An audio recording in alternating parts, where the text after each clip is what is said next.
Bonjour, vous êtes bien chez Benacaps. Benacaps est là pour vous. Bonjour, vous êtes bien dans votre émission Benacaps. Et Benacaps se trouve maintenant actuellement au Parlement fédéral de la Belgique. Et c'est sûr qu'il y a plusieurs ministres et plusieurs personnes qui travaillent ici. Aujourd'hui, j'ai mon invité qui se nomme Laurent Moutambaye, qui travaille de partie de la NVA avec Bart Wever. Alors, j'aurais une question à lui poser. Pourquoi a-t-il choisi ce parti? Voilà, mon invité. Bonjour, Laurent Moutambaye. Bonjour, madame. Comment vous allez? Moi, je vais très bien, merci. Voilà. Déjà, la toute première question qui m'a choquée, je me suis dit, pourquoi a-t-il choisi la NVA? Il faut déjà dire que la NVA est un jeune parti Ouais. qui existe depuis moins de 15 ans, créé aux alentours de 2004. Et il a fait son chemin et il est aujourd'hui la plus grande formation politique de ce pays. J'ai été inspiré par le génie des initiateurs de ce parti, qui sont partis de rien et qui, en un rien de temps, ont connu une croissance fulgurante.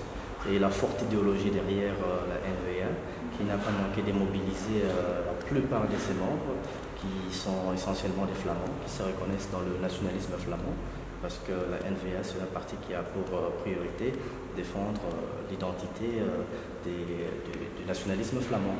Et ils se sont particulièrement remarqués, à mesure, à mon sens, dans la façon dont ils ont géré le dossier congolais. C'est là que j'ai vu qu'ils avaient de la transparence, de l'honnêteté et de l'objectivité dans leur approche des choses. Et de là, cela m'a amené à voir comment est-ce qu'ils abordaient différentes questions sur lesquelles ils s'intéressaient. Et dès ce moment-là, au fur et à mesure des rapports qu'il y a eu, des échanges qu'il y a eu entre eux et moi, j'ai fini par rejoindre la NVA. Avant 2010 d'ailleurs. D'accord. Comment vous êtes retrouvé dans la politique? J'ai évolué, je suis né d'un père très engagé dans la vie publique, qui était magistrat, qui était syndicaliste et qui a créé un syndicat, le syndicat de magistrats. Et vous savez, la ligne de démarcation entre le syndicalisme et la politique, au sens strict du terme, elle est très fine. Donc, immanquablement, j'ai été baigné dans cet environnement et j'ai souvent accompagné mon père dans son travail au palais de justice et dans différents contacts d'échanges qu'il avait avec le monde politique, le monde des avocats, le monde des magistrats. Donc très jeune, j'ai été aspiré par cette vie et c'est ainsi que j'ai fait des études de latin philosophie. Ensuite, j'ai fait le droit parce que je savais que je me préparais à une carrière de juriste et qui me mènerait forcément à la politique. Et avec votre papa, c'était au pays ou bien c'était ici en Belgique? C'était au pays. Mais la politique, elle est la même partout au travail. La politique ici et la politique, comment pensez-vous, c'est identique?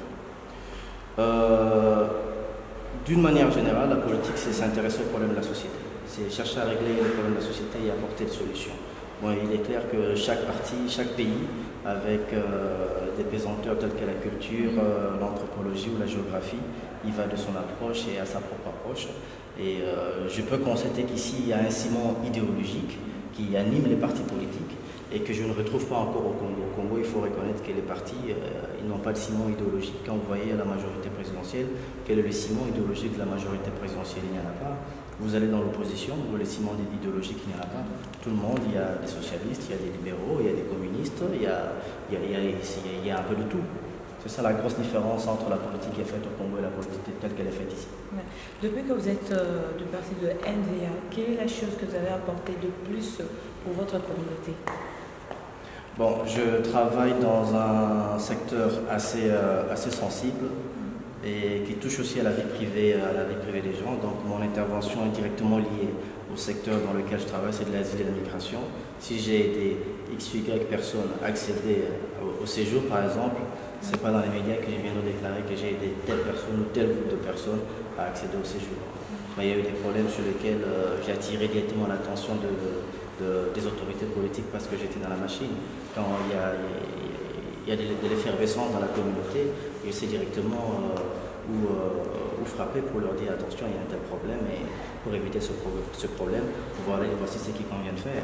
Et il a cité, Pasteur Bobo a parlé de l'affaire du Kassai et ça a été pareil aussi. Aujourd'hui, dans la politique, vous êtes de NVA, il y a de ceux qui sont de CDH un peu partout. Est-ce que vraiment je crois que notre communauté est assez fort imposant dans la politique belge aujourd'hui. Bon, il faut rester, je pense, raisonnable. Nous avons, en Belgique, nous avons une population d'un peu plus que 10 millions d'habitants et la communauté congolaise ne compte même pas 100 000 têtes. C'est-à-dire que rien que sur le plan démographique, on ne pèse pas énormément sur la balance. Mais cela ne veut pas dire que nous sommes insignifiants, parce qu'avec notre nombre, si nos voix sont correctement canalisées, et là nous pourrions peser sur la balance. Il faut reconnaître qu'aujourd'hui, les voix de la communauté sont quelque peu dispersées. Bon, c'est encore la réalité, mais on y travaille, ça prend du temps. Aujourd'hui, comme j'étais en train de dire que il y a certains qui sont dans d'autres partis. Est-ce que ça vous arrive de pouvoir vous retrouver ensemble, vous qui occupez déjà des places ici au Parlement, de vous asseoir, vous retrouver ensemble et parler de la situation du pays? Et en plus, la deuxième question, c'est dans quel esprit d'équipe vous travaillez ensemble, vous tous qui êtes de la communauté congolaise? Bon, moi je serai franc sur la question. Je suis dans un parti qui a la poursuite de l'esprit de vérité comme philosophie. Moi-même, je travaille avec mon cœur, avec conviction. Donc, je ne vais pas mentir à notre électorat, je ne vais pas mentir à notre communauté si je dis que nous travaillons ensemble. Je ne pense pas qu'on travaille ensemble. Chacun travaille dans sa direction. Et même au sein d'un parti, au sein d'un parti, il reste à voir si ceux qui viennent du Congo travaillent tous ensemble. En ce qui me concerne à la NVA, il n'y a pas beaucoup de soucis. Pour ceux qui sont encore à la NVA jusqu'à aujourd'hui, le courant passe et on sait travailler ensemble. Il y a eu des légères tentatives, des timides tentatives de travailler ensemble. Bon, il faut admettre aussi que souvent, moi, je n'ai pas l'information. Les autres s'organisent sans moi. Il n'y a qu'une semaine qu'il y a eu une initiative qui nous a mis autour de la table pour discuter un peu de la situation du Congo. Bon, c'est une première initiative. Très louable. On va voir ce que cela pourra donner pour l'avenir. Parce que vous n'essayez pas deux fois de regarder, si on regarde aussi au Parlement, il y a beaucoup de Maghrébins, il y a des autres nationalités qui sont là aussi, mais on voit qu'ils sont unis, même s'ils ne s'entendent pas dans d'autres propos, mais ils sont quand même unis et ils travaillent et on voit des choses pas de ce qu'ils sont en train de faire. Maintenant, pour vous, tous, je pourrais dire vous tous qui êtes aujourd'hui dans la politique, quel est ce changement aujourd'hui que le peuple congolais pourrait dire que non, depuis qu'il y a nos frères qui sont là-bas, qui occupent le siège et qui travaillent là-bas, ont apporté un plus dans notre communauté? Bon, moi, à mon niveau, je donne le maximum que je peux donner, mais j'ai dit tout à l'heure aussi que je me dois d'être franc. Je ne serais pas honnête avec moi-même si je disais à notre communauté que nous travaillons ensemble, parce que ce n'est pas le cas. Il m'est arrivé... Pourquoi? Je ne sais pas, il faut demander à tout un chacun. Il m'est arrivé d'être agressé par un membre actif d'un parti belge pour la simple raison que j'appartiens à la NVA. Et pire, je fais partie du cabinet de Théo Franken. Quand il y a des militants affirmés d'un parti donné qui fonctionnent sur cette base-là, il devient alors difficile que nous puissions nous mettre autour de la table, parce que l'intolérance est encore forte. Ils s'arrangent, ou certains s'arrangent, pour ne pas devoir travailler avec Laurent, parce qu'on veut isoler la NVA, on veut isoler Laurent, tant mieux. Pour eux, voulais-je dire. Mais je ne me suis pas lancé en politique belge ici, dans l'unique intention de travailler main dans la main avec mes sœurs et frères, mes aînés et mes jeunes frères. Si on peut le faire, oui, je ne dirais pas non. Mais ce n'est pas mon objectif ultime. Mon objectif ultime, c'est que nos problèmes soient pris en compte, qu'on y accorde l'attention nécessaire, que notre communauté soit renforcée, que nous puissions aller de l'avant, que nous soyons en mesure d'assurer un meilleur avenir, de donner plus de chance aux générations actuelles et mieux aux générations à venir. Si ceux qui font la politique avec moi actuellement sont animés du même esprit, ont le même état d'esprit, c'est avec plaisir qu'on se retrouvera autour de la table et qu'on abordera les différents aspects et problèmes qui touchent à notre communauté. Le problème, il est beaucoup moins au niveau, il est beaucoup plus au niveau des autres. D'accord. Et quand on voit d'autres communautés, si vous voulez, et ils inspirent en fait, ils poussent la jeunesse, les successeurs, au cas où ils ne sont pas là, et ils essaient d'occuper plusieurs places au Parlement. Mais chez nous, est-ce qu'il y a cet esprit-là de pouvoir se dire que non, demain, si je ne suis pas là, ou bien le fait d'être là, que je puisse attirer plusieurs au Parlement, enfin, comme ça on va être une force par rapport aux voix. Est-ce que vous faites ça aussi? Préparer les successeurs? Bon, moi, ma première élection que je fais en Belgique, ici c'est en 2014. C'est une question qu'il faut plutôt poser à ceux qui sont là, ils sont arrivés bien avant moi. Mais pour ceux qui doivent venir après, moi, tous les jours, dans tous les contacts que j'ai avec tout le monde, je dis toujours à tout le monde, intéressez-vous à la vie publique ici. Nous vivons ici, intéressez-vous, impliquez-vous. Idéalement, la NVA où je me trouve. Mais si la NVA ne vous intéresse pas, livrez votre choix. Mais impliquez-vous, parce que c'est en vous impliquant que vous découvrirez beaucoup de choses et vous sauriez comment tirer profit de votre citoyenneté. Parce que la citoyenneté confère beaucoup de droits à l'individu. Mais quand on ne s'engage pas, on est en même temps ignorant de beaucoup de choses. Il y a beaucoup de choses que j'ai apprises parce que je me suis beaucoup impliqué dans la vie du parti, dans la gestion du parti, dans les travaux au sein du parti, et ça m'a ouvert les yeux sur beaucoup de choses. Et si nos jeunes aussi s'impliquent de la même manière, forcément qu'il y aura beaucoup plus de cohésion et qui sait, peut-être plus de représentativité. Que pourriez-vous dire de la situation de ce qui se passe aujourd'hui au pays, au Kassai? Que pourriez-vous dire de ça? Bon, je l'ai dit il y a une semaine, c'est simplement triste, c'est une honte pour l'humanité. Non pas seulement pour le Congo, que des gens soient à cette époque-ci tués de la manière la plus cruelle possible, et tous ces viols massifs et ces récits et ces images de décapitation qui nous parviennent, c'est à arracher le sommeil. Mais il faut s'élever comme un seul homme contre toute cette barbarie humaine, un génocide qui ne dit pas son nom, il faut absolument y mettre fin. Et je m'y emploie en ce qui me concerne. J'invite aussi tous ceux qui me suivent à s'investir davantage, à s'employer. Dans ce cadre d'ailleurs, il y a en collaboration avec la Fédération de la diaspora congolaise, une structure qui existe depuis un peu plus d'une année, et la Maison du Kassai, une structure qui existe depuis quelques temps déjà. Nous avons mis sur pied toute une série d'actions qui commencent par l'aide humanitaire d'urgence à apporter à nos frères qui sont au Kassai. Avant la fin du mois, le premier convoi humanitaire il sera acheminé, et tous ceux qui ont un petit rien à offrir, soit une contribution financière à donner pour alléger tant soit peu les souffrances de nos frères et sœurs là-bas, le drame de toutes ces personnes qui sont cantonnées dans les forêts et qui vivent dans des conditions indicibles et inimaginables. Donc tout est le bienvenu, ils peuvent prendre contact avec la Maison du Kassai ou soit la Fédération de la diaspora congolaise.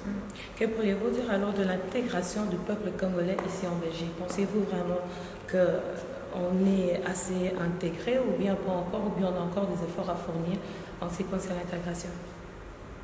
Vous savez, c'est une question à la fois simple, mais dont la réponse est piège. Parce que si je disais aujourd'hui que le Congolais n'est pas intégré, je crois que je recevrais une foudre de réaction. Il faudra juste être sincère. Ça, je ne le dirai pas. Et je ne dis pas non plus que le Congolais n'est pas intégré.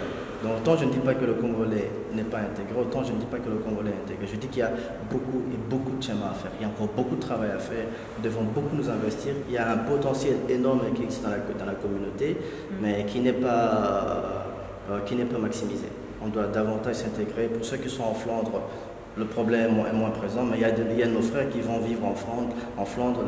L'intégration commence par l'apprentissage de la langue, le suivi des cours d'intégration, parce qu'au bout de ce parcours, on a les clés de son autonomie.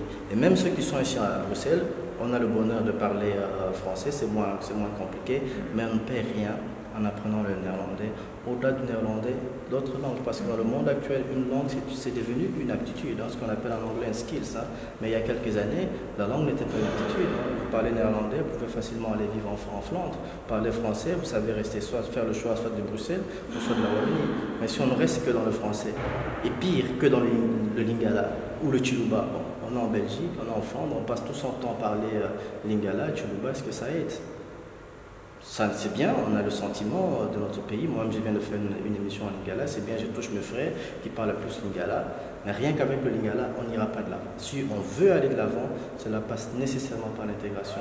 L'intégration nous fera mieux comprendre le pays dans lequel nous vivons et ce que nous devons faire si nous voulons avoir une place dans ce pays et nous voulons aller le plus loin possible et le plus haut possible.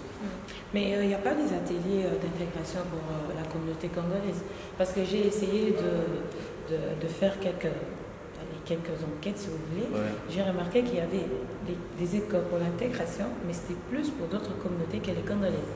Il y a de ceux qui ne parlent pas un mot français, qui seraient mieux expliqués en lingala, mais ça, il n'y a pas des ateliers pour permettre à la communauté congolaise de mieux s'intégrer ici en Belgique. Peut-être c'est ça aussi un handicap qui empêche que le Congolais, ce qui vient ici, de pouvoir s'intégrer aussi. Bon, c'est un problème pertinent que vous soulevez. Hein. Toute la question de savoir si il faut venir suivre des enseignements en lingala ici en Belgique.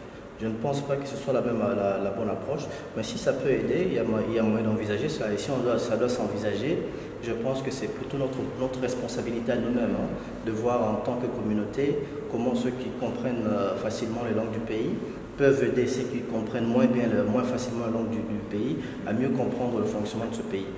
Personnellement, je ne vois pas les autorités de ce pays s'investir dans l'organisation des ateliers comme ça, en Tchoulouba, en Lingala. Sinon, on ne s'en sort pas. Il y a je ne sais pas combien de pays au monde entier, et si chacun doit venir ici, exiger d'avoir sa formation dans sa langue d'origine, ça va être un peu difficile. Mais pour ce qui est du français en néerlandais, des programmes existent.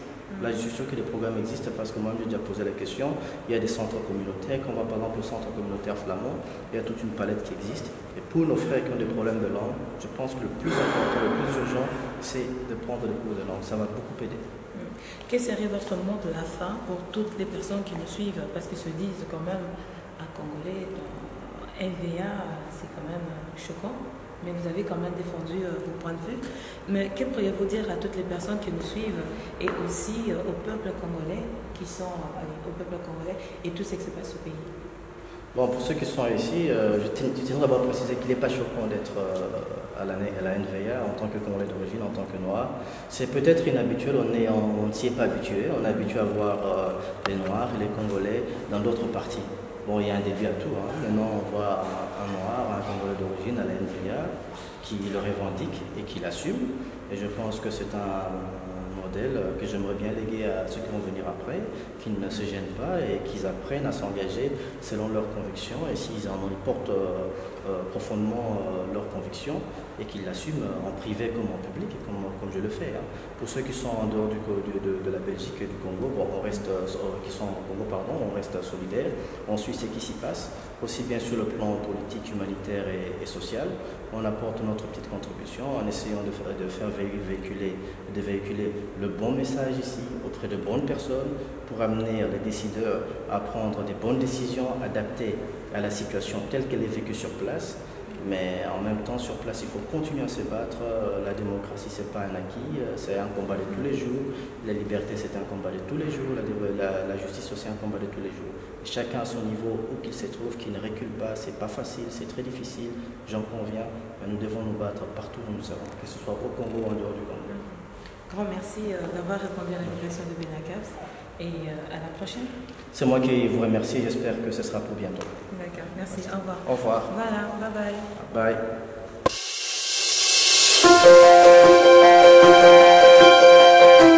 Bonjour, vous êtes bien chez BENACAPS. BENACAPS est là pour vous.